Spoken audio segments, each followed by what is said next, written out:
Bom, vamos então acompanhar a prece de abertura. Ó Eterno e Supremo Criador de todas as coisas existentes no Reino Universal, cujo poder suplanta a todos os poderes, cuja força é a coluna que sustenta o grande e poderoso templo das leis. Neste momento, nos reunimos em teu nome, a fim de evocar a tua presença entre nós e também te pedir que nos concedas o direito de nossas mentes serem tocadas e iluminadas pelos raios resplandecentes e supremos de tua eterna e absoluta sabedoria. Imploramos isso, Senhor, porque desconhecemos ainda o poder existente em nós. E porque o desconhecemos, é que nos sentimos sem a autoridade precisa para solucionar os graves problemas que nos afligem e nos deixam impotentes no vasto campo universal. Vem até nós, Senhor, e derrama sobre nós o bálsamo suavizante e curativo de todas as enfermidades, tanto do corpo como da alma. Ensina-nos, Senhor, a libertarmos-nos de todas as mazelas que nos infelicitam no vasto campo material. Toca as nossas frontes, a fim de que possamos melhor compreender as tuas leis e por elas nos regermos. Iluminas as nossas inteligências, as nossas consciências e as nossas razões, para que possamos caminhar sem tropeços nem quedas, no caminho que leva à tua eterna e absoluta majestade. Ensina-nos a conhecer as leis, Senhor, para que possamos equilibrarmos-nos na grande concha da tua justiça eterna e absoluta. Tira de nossos pensamentos e de nossos corações, com o teu absoluto poder, todos os sentimentos de ódio, de orgulho, de vaidade, de inveja, de egoísmo e de vingança, e enche-os, Senhor, de toda bondade, justiça e amor. Ó Supremo Criador Universal, vem até nós, neste momento em que estamos reunidos em teu santo nome, e conduze-nos, Senhor, pelo verdadeiro caminho do bem, para que futuramente as nossas almas buriladas pelas leis, escoimadas pelos direitos morais, possam atingir, através da longa jornada das encarnações, ao teu reino de paz, de harmonia, de amor, de verdade e de justiça. Confiamos, pois, ó Senhor de todas as coisas, da tua presença entre nós, e temos plena certeza de que, ao nos retirarmos deste templo, obra do teu supremo poder, estaremos curados, completamente curados de todos os males que nos infelicitam, quer na parte material, quer na parte espiritual. E como confiamos na tua presença entre nós, Senhor, a ti agradecemos com os corações limpos e os pensamentos puros a graça que nos concedestes.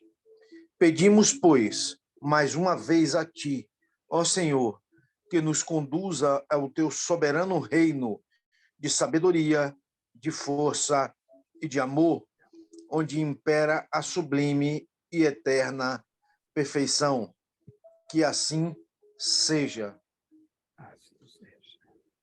Em nome do grande arquiteto do universo, o Deus Todo-Poderoso, estão abertos os trabalhos virtuais da loja exotérica sebedista O Trevo Sagrado, subordinada ao culto secreto da Ordem Maçônica do Grande Círculo Branco, invocando neste momento a presença de nossos mentores espirituais e da diretoria espiritual e astral desta loja, bem como os guias e protetores de todos os presentes, para que deem cobertura aos nossos trabalhos.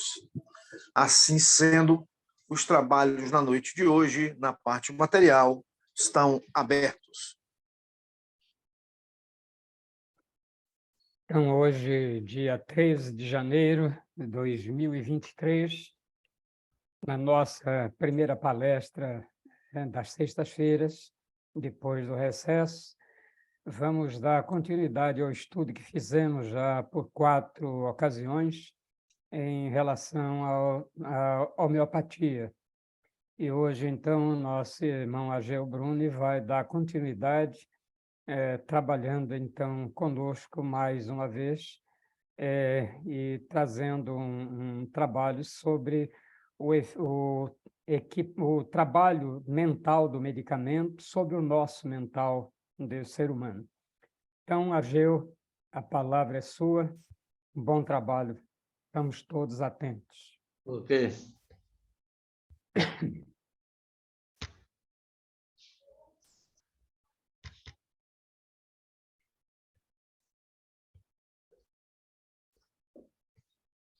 Então,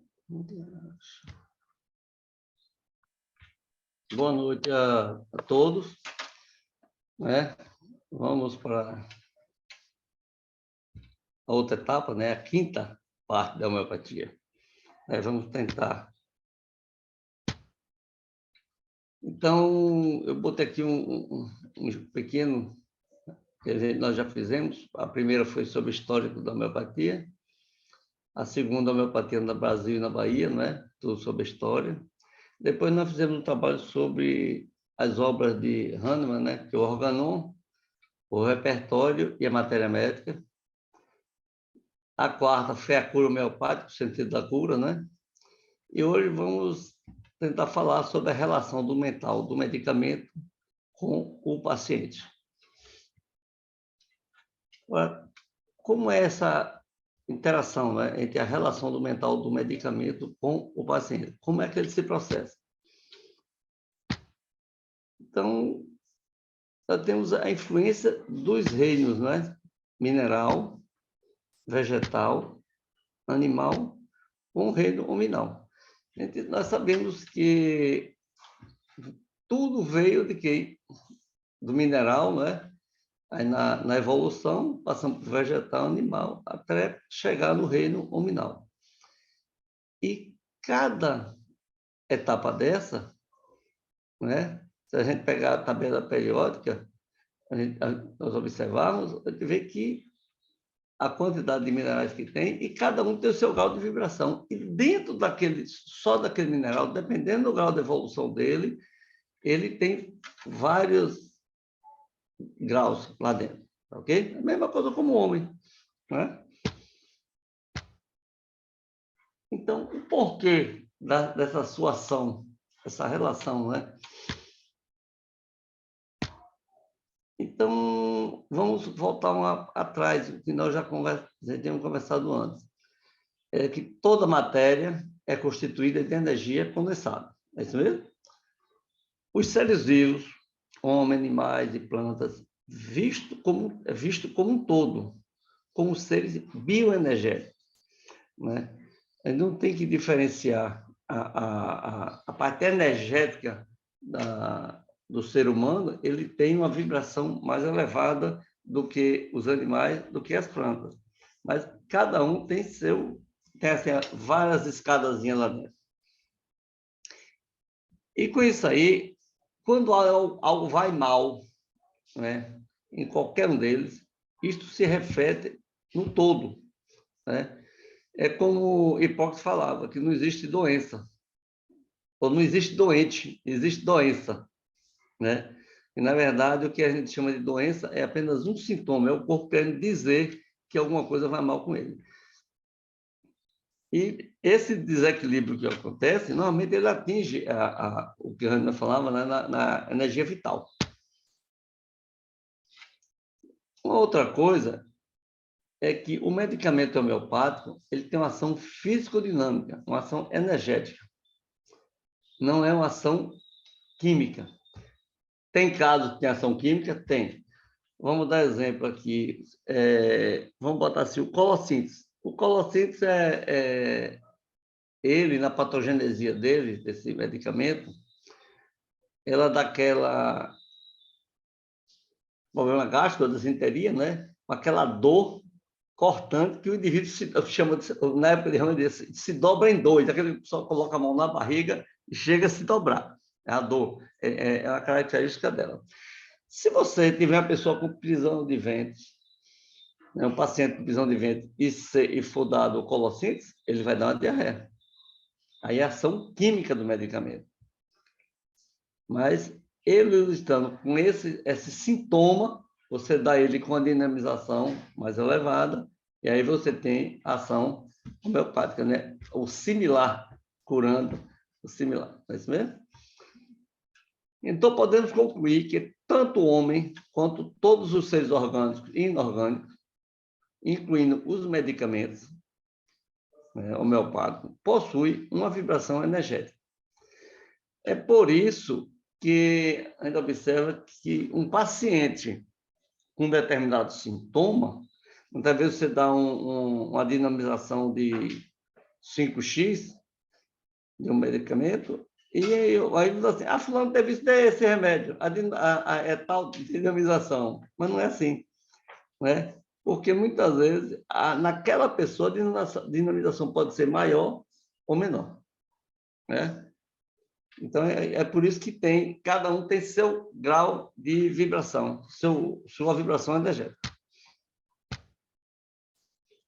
E aí eu peguei 2 aforismos, né, do Organon, repetindo ele, que ele já foi colocado em outra ocasião, onde ele diz que no estado de saúde, a força vital, né, imaterial, autocrática, que dinamicamente anima o corpo material, que é o organismo, reina com poder ilimitado e mantém todas as suas partes em admirável atividade harmônica nas suas sensações e funções, de maneira que o espírito dotado de razão que reside em nós pode livremente dispor desse instrumento vivo e são para atender os mais altos fins da nossa existência. Entendeu? Aí é que tem. Quando está equilibrado, tanto animal, vegetal, animal, está em estado de equilíbrio, né? Isso ocorre em harmonia, né? Quando tem qualquer desequilíbrio, né? Aí acontece isso, interfere nessa força vital, né? Que pode ocasionar até o desencarne. O outro organon, um outro aforismo, ele fala que o organismo material destituído da força vital não é capaz de nenhuma sensação, nenhuma atividade, nenhuma autoconservação. E somente o ser imaterial animador do organismo material, no estado são e no estado mórbido, princípio vital, que ele dá toda a sensação e estímulo das suas funções. Então, ele coloca que o organismo, quando ele tira essa força vital, né, ele é como se fosse assim, desencarnou, desligou o umbilical. É isso mesmo? Então, ele tira todas aquela, assim, a onda de vida. Os elementos que constituem os reinos da natureza, né, todos eles, possuem na sua base os 5 éteres, em diferentes graus de vibração, né? Então, isso acontece tanto com os elementos químicos, como os alimentos, a parte orgânica, animal, vegetal e animal. Aí que tem esse pequeno gráfico, onde coloca a formação desses elementos, onde nós temos aqui energia criadora, né? Isso aqui é o trabalho da ordem, a energia cinética, né? A energia cósmica, a terceira, depois vem o prana, o tejas, o vayu, e o krita e o apsa. Então, todos esses elementos, incluindo nós, né? Seres vivos, a constituição é essa, formada começando a energia criadora até chegar ao último grau de energia. E isso acontece também com a medicação homeopática. ok? É por isso que a ação de cada uma delas, em dosagem, é a mesma coisa, pode atuar em um elemento, de um paciente, e outro não atuar. Muda essa vibração, mesmo tendo os mesmos sintomas, mesmo com os mesmos sintomas. Aí você pega esse outro gráfico aqui, que é muito parecido com o outro, né? Já esse aqui é o trabalho de Hahnemann, né? Que ele não fez um gráfico tipo esse, eu coloquei o que ele botou em cima desse gráfico, que é bem parecido com o dos estudos da ordem. Onde ele coloca no centro, né, a energia vital, né? Aí na primeira linhazinha, logo do vermelho, você vê a parte espiritual, depois o psíquico, né, a parte mental. Aí depois vem os órgãos dos sentidos, a parte emocional, os órgãos vegetativos, né? Músculos, tendões, ligamentos, periósteos e, por último, a pele, que é a mucosa. Aí vamos começar a ver como é que se funciona quando uma pessoa apresenta um determinado sintoma. Quando eu falar, a pessoa pode entender como ser vivo, homem, animal e vegetal, que existe trabalho de homeopatia também hoje com os vegetais. Aí é colocado aqui, Hahnemann chamava de nóxia. É como se fosse uma ação externa que atinge, tudo que atinge o ser vivo, ele não fica assim. Você toma um corte na pele, foi na primeira camada, né? Mas embora você sinta dor, tudo ali naquela parte, ele foi lá no fundo. Tudo vai até a essa energia vital. Essa nóxia pode ser externa, assim, a parte física, como pode ser uma ação mental, né? Muitas vezes você tem uma pressão, né, em trabalho e tudo, aquilo fica no indivíduo, e isso provoca, muitas vezes, pior do que uma ação, muitas vezes, uma ação física, certo?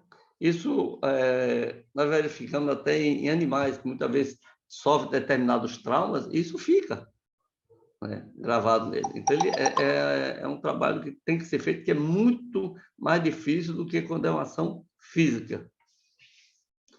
Então, vamos colocar aqui. Essa nóxia atingiu esse determinado indivíduo. Se ele estiver com a sua energia fortalecida, estiver bem, certo? Vamos colocar que ele, dessas setas fininhas abaixo, a maior, para que ela passou todas essas camadas, certo? Então, ele não sentiu nada. Muitas vezes, aquilo pegou ele, é mesmo que nada. É como se você tivesse tomado uma chuva, saiu, tomou a chuva, chegou em casa molhado, trocou a roupa, tomou banho, não sentiu nada. Mas pode ter um outro ser que tomou a mesma chuva, vamos botar que a chuva fosse essa nóxia, né? Que ele pode ter afetado a pele, vamos dizer assim, sentiu frio, calafrios, entendeu? E isso vai descendo para a parte menos vital para mais vital. Que tudo no organismo, a tendência da cura é o quê? Do mais vital para o menos vital, é jogando para fora. Então, quando apresenta um determinado sintoma, assim, não sentiu nada, está o organismo funcionando. Se ele já tiver uma pequena queda de imunidade, o que ele pode dar um espirro, um negócio, entendeu? Aí, à medida que ele vai piorando, pode ir para uma bronquite, até ficar internado, até entubado, um problema grave respiratório. Quer dizer, a nóxia, a causalidade foi a mesma. Mas dependendo dessa energia, a força dela de colocar aquilo para fora vai interferir bastante no resultado da cura. Então, a gente observa aqui que os homens, os animais, os vegetais e os minerais possuem diferentes níveis de evolução dentro dos seus reinos. E cada um destes níveis possui uma vibração diferente. É por isso que eu falei antes. Nem todo medicamento age no mesmo sintoma em todos os pacientes. índice observado, aí é que o médico tem que ter muito cuidado na hora de fazer a anamnese, para pegar os menores detalhes. Isso é que vai dar a medicação correta. Consequentemente, cada tipo de animal, vegetal e mineral possui ação medicamentosa melhor em determinados sintomas e em determinadas dinamizações. Certo? Então, vamos ver aqui. Na formação de qualquer ser, os centros de forças são responsáveis pela construção dos sistemas, aparelhos e funções. Aquele gráfico que eu tinha colocado anteriormente. A doença é o desequilíbrio energético do centro de força, ocorrendo assim os sintomas correspondentes.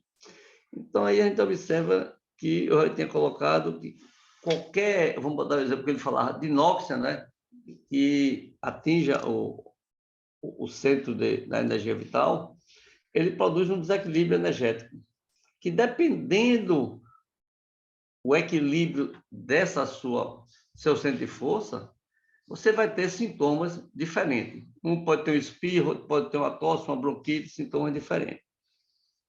A medicação homeopática atua neste centro de força, reequilibrando essas energias, voltando esta a agir corretamente sobre o órgão. Eu falei foi na anterior, como se processa a cura homeopática, nós colocamos aqui que, na verdade, o medicamento homeopático ele não cura o sintoma. Aí, e por que eu não estou tomando, né? Na verdade, ele faz o quê? Ele age, ele ativa, é como se fosse um catalisador, acelera, melhora, para que aquele centro de força recupere sua capacidade e volte a atuar dentro de sua plena força e coloca aquele parte que está aí desequilibrando aquele organismo para fora.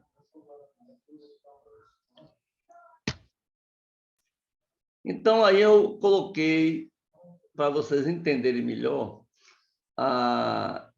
botei do reino agora, do reino mineral, né? Alguns medicamentos e o que ele provoca no homem, certo? Eu coloquei o auro, né? Que é o ouro, que quando a gente fala que tem um paciente que é auro, é que ele tem determinados sintomas, determinadas ações, que o médico classifica ele como se fosse aquele medicamento, que ele tem muitos sintomas parecidos na patogenesia que aquele medicamento produz, certo? Aí, normalmente, se você pensa em ouro, você pensa em quê? Riqueza, ganância, morte, não é isso mesmo? Cobiça. É uma das coisas quando você pensa no ouro. Aí, normalmente, o paciente áureo é um paciente congestivo, né? É tipo aquelas pessoas vermelhonas, bem congestivas, que tem hipertrofia dos órgãos, que estão congestionados, tem tendência suicida e tem tendência também a provocar a morte de alguém. Né? Quer dizer, todo áureo vai fazer isso? Não. Depende do equilíbrio dessa pessoa. Aí é que entra a importância do medicamento. O medicamento, muitas vezes, você entra com o medicamento, uma vez ele tem isso nele. É como tem aquele vícios e virtudes, né? A gente vai trabalhar com vício para transformar aquilo em virtude. É o que a gente trabalha com esse medicamento. Para transformar aquilo que ele tem, que pode ser exacerbado, e ele pode se transformar, se ter uma tendência suicida, e ele nunca fazer isso. Ele manter sempre equilibrado, embora ele seja um paciente áureo que tenha essa tendência. Platina. Se você pegar na tabela periódica, a platina está antes do áureo, né? E ele, embora a platina, assim, no valor, ele esteja até inferior a ouro, ele é mais assim brilhante, mais se apresenta mais. E isso o paciente platina ele tem. Normalmente é uma pessoa arrogante, é um paciente que quando chega na sala, aquelas que o pessoal faz, chega com o nariz empinado, olhando todo mundo tossindo, certo? Arrogante, orgulhoso, impaciente, ele quer ser atendido na frente de todo mundo, quer passar na fila de todo mundo, não quer ficar em fila, tem tendência destrutiva, né? é angustiado, ele quer tudo rápido. E outra coisa, ele crê que a morte já está próxima dele, está se aproximando. Então, normalmente, todos esses que têm tendência a suicídio, tendência a matar, até nas plantas, isso depois vou chegar na hora dela, eles têm medo da morte. Pensa que vai ser assassinado. Tem muita perturbação nervosa e tem uma excitação sexual muito grande. Entendeu? É uma das características da platina. E uma outra, eu vou até pular para ela logo, eu não vou pegar o fósforo agora, vou logo para ela. Silícia. Silícia vem depois na tabela do ouro, né? Silícia, quando a gente pensa em silícia, em que mineral a gente pensa? É um dos minerais que entra na formação até do vidro, né? Eles são filetes, né? Cortantes até. Muitas vezes, quando se lasca ela, fica meio pontiagudo. Então, o paciente silícia, ele tem debilidade física e mental, tem perda de energia moral e uma característica, medo de objetos pontiagudos. A intoxicação por silícia dá isso, debilidade física e mental, perda de energia moral e medo de objetos pontiagudos. Então, uma pessoa, por exemplo, assim, que enfrenta um com um revólver e corre de um com a tesourinha, pode dizer que ele é uma silícia, ele está dentro dele, tem essa característica. Ele tem pavor de coisas pontiagudas. Né? Agora vamos pegar o fósforo. Fósforo. No fósforo, ele normalmente é uma pessoa alta, retilínea, né? A tendência é essa. Tudo nos animais também são aqueles animais mais, tipo um cão galgo, aqueles negócios mais finos, mais altos. Tudo nele é brusco, violento. Ele tem uma ação muito grande sobre o sangue, sistema nervoso. Repele trabalho físico e intelectual. Agora, você ainda observar fósforo. O que é que você pensa no fósforo? O que é que entra para fazer o fósforo que a gente acende essas coisas? É o fósforo mesmo, né? O que é que acontece quando você risca o fósforo? Ele sobe aquela lavareda, né? Mas apaga na mesma hora. Então, você vê a ação do elemento fósforo em cima de um paciente fósforo.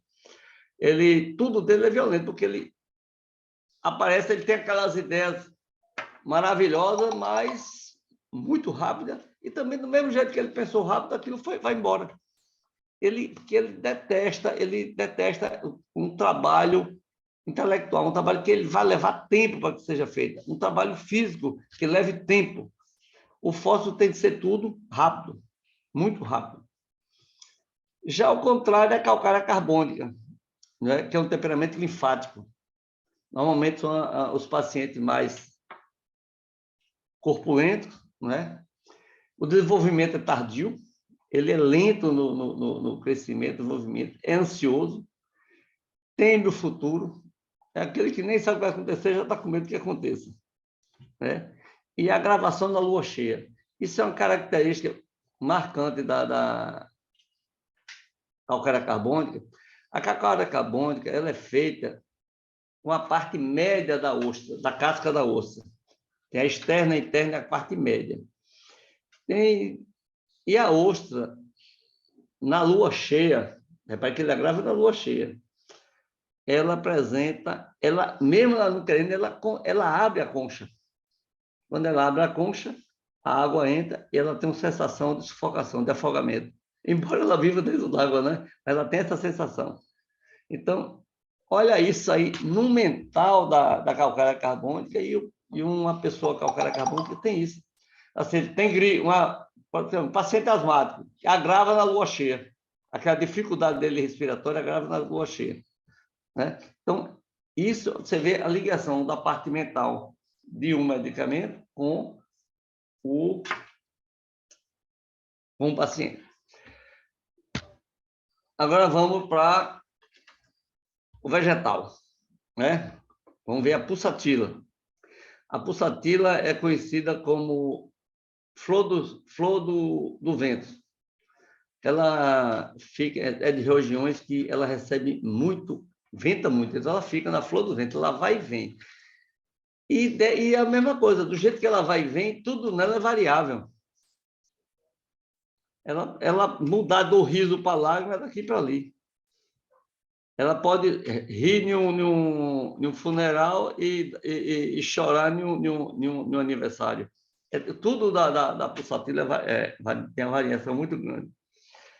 E ela grava pelo calor. Você vai observar, ela vive a flor dos ventos. O calor vai agravar ela. E locais fechados. Local fechado não tem vento, né? Então ela grava no locais fechados. O acôndito.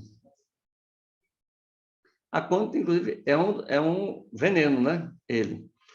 Ela tem uma ação congestiva aguda, violenta, com uma extrema agitação física e mental, com medo da morte.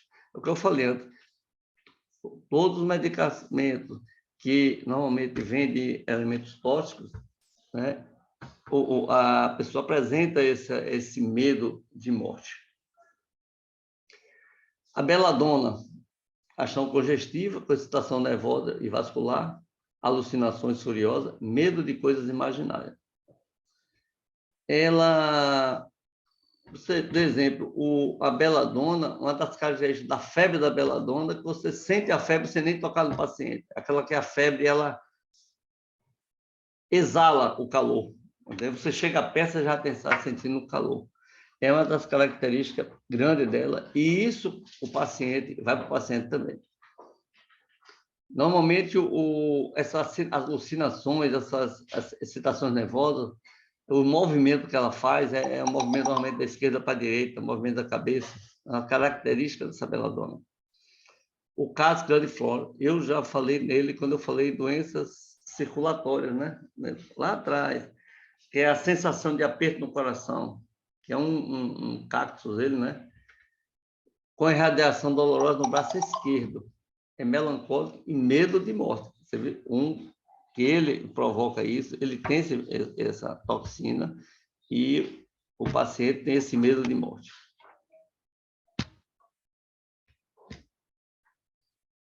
Agora, do reino animal. Você pega a láctese. A láctese é o famoso surucucu, né? É uma serpente da floresta normalmente tropical, que tem uma umidade alta, né? A láctese tem grande irritabilidade, loquacidade excepcional, fala muito e se perde nas ideias. Não suporta nada apertado, principalmente pescoço, e tem equimose espontânea.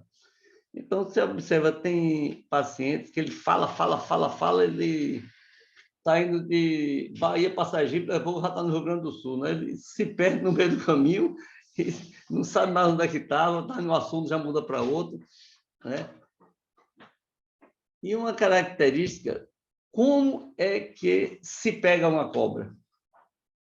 Normalmente, com aquele laço que pega e aperta em torno do pescoço, não é? Ela não suporta nada, um paciente lácteo não suporta nada que aperte o pescoço, cintura, cinto apertado. Você nunca vê uma paciente, né, com a gargantilha apertada, uma camisa daquelas que pega bem, aperta a pessoa, não utiliza. Isso ela passa mal, sente mal. Isso está provocado, já é um paciente, já tem tendência a isso, o medo que a láctese tem de aperto. O outro é a apis mellifera, né? Que é abelha, que é uma medicação feita com abelha. Ela provoca inflamações agudas, violentas, né? O que é que apresenta uma picada de abelha? Inflamação vermelha, né?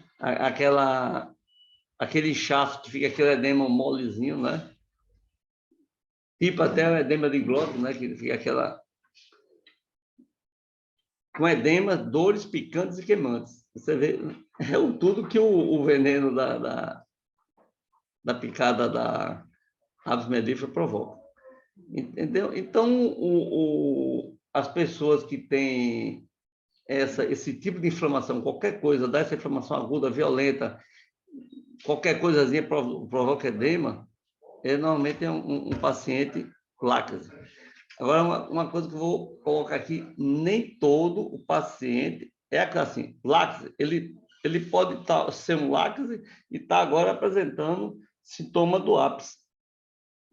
Mas o interior dele é aquele outro medicamento. Mas quando o paciente chega procurando o médico, veterinário, o que seja, ele quer tirar aquilo que está incomodando ele. Então, o médico nunca vai dar o remédio logo constitucional dele. Primeiro vai tirar esse sintoma, depois é que ele vai pegar, na verdade, o constitucional desse paciente. Colibaciline, que é feito, né, com a bactéria, que ela provoca essa diminuição da resistência do organismo, perda de memória, e normalmente a pessoa tem tendências em tudo nele, dá essa queda de resistência, pode ter perda de memória, tudo, pode ser utilizado o colibaciline, que já é um nosóide, no caso. E a sépia? A sépia como eu chamo aquele molusco, né? Ela solta o quê quando você bole com ela? Uma tinta negra, não é? Aí a gente observando, ela provoca congestão venosa portal. É triste ver tudo negro, não sei se tudo, nada vai dar certo. A tinta negra que ela solta, né? Ela solta aquilo para se esconder e fugir. Às vezes fica no mental. Desejo de estar só, estar lá sozinha. E sensação como se tivesse tudo saindo para por baixo. Tem paciente que tem esse sintoma de sépia, sente como se tivesse sexo feminino, como se o útero estivesse saindo. O masculino até como se estivesse tendo prolapso de reto. Tem essa sensação de estar colocando para fora. Ok? Esse é o que eu queria passar para vocês hoje. Espero que tenha ajudado.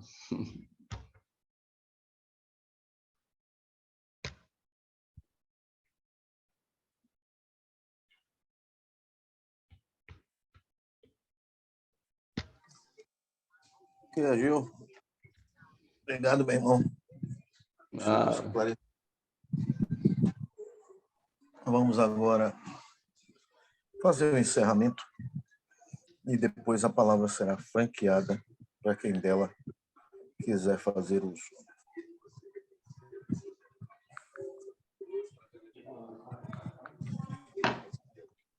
Nós te agradecemos, ó Senhor, Criador e Dominador de todas as coisas, por ter desatendido ao nosso chamado e derramado sobre nós o teu bálsamo suavizante e curativo de todas as enfermidades. Enchestes o nosso ser do teu santo poder e de tua eterna sabedoria. Conservai-a em nós, Senhor, e sempre nos façais dignos dela até o dia da nossa eterna perfeição. E assim seja.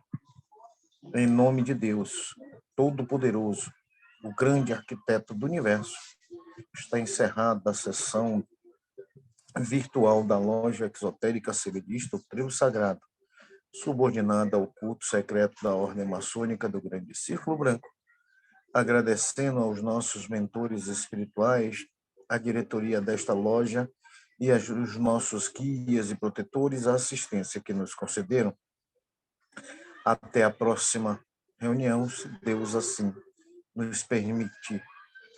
Assim sendo, os trabalhos da noite de hoje estão suspensos. Agora, a palavra será franqueada